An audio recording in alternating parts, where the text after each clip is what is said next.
Blackstone Audio presents Liars and Saints by Maile Meloy. Part 1. The world was all before them, where to choose their place of rest, and Providence their guide. They hand in hand with wandering steps, and slow through Eden took their solitary way.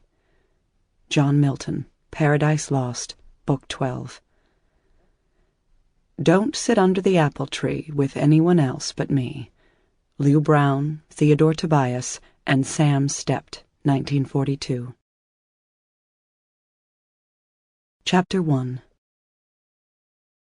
They were married during the war in Santa Barbara, after Mass one morning in the old mission church. Teddy was solemn. He took the Mass very seriously.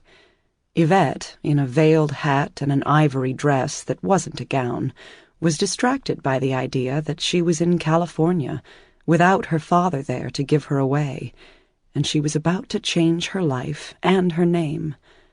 I, Yvette Grenier, take you, Theodore Santerre. It all sounded formal and strange, as if someone else were saying the words, until she realized with surprise that it was her. It was a quick wedding, so Teddy could ship out, but they went 2 days later to a dance at the beach club, where she met Teddy's commanding officer at the bar. "You can't leave this girl so soon," the officer said, looking at Yvette. She was wearing the ivory dress she was married in, because it had taken a long time to make it, and she wasn't going to wear it just once. It suited her, she knew. It set off her slimness and the way her dark hair curled under at her shoulders, and she blushed at how the officer looked at her. Teddy said, "Sir?" The officer laughed and shook Teddy's hand again and said congratulations on the wedding, and then Teddy was able to smile.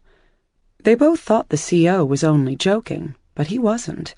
He assigned Teddy to a squadron training at home, so he could stay a few months with Yvette. The Marine Corps put the new couple up at the Biltmore with the rest of the officers. The guests had all fled inland, afraid of bombing, and they went to cocktails and tea dances and were together every night. By the time Teddy left to fight the Japanese, Yvette was pregnant with Margot. She didn't tell her family about the baby right away. They were back in Canada, too expensive to call, and she didn't want to hear what they would say. Her father and brothers had said she was crazy to marry that fly boy. He was an American, even if he had a Canadian name, and he didn't speak French. They would be poor as sin on his... Sample complete. Ready to continue?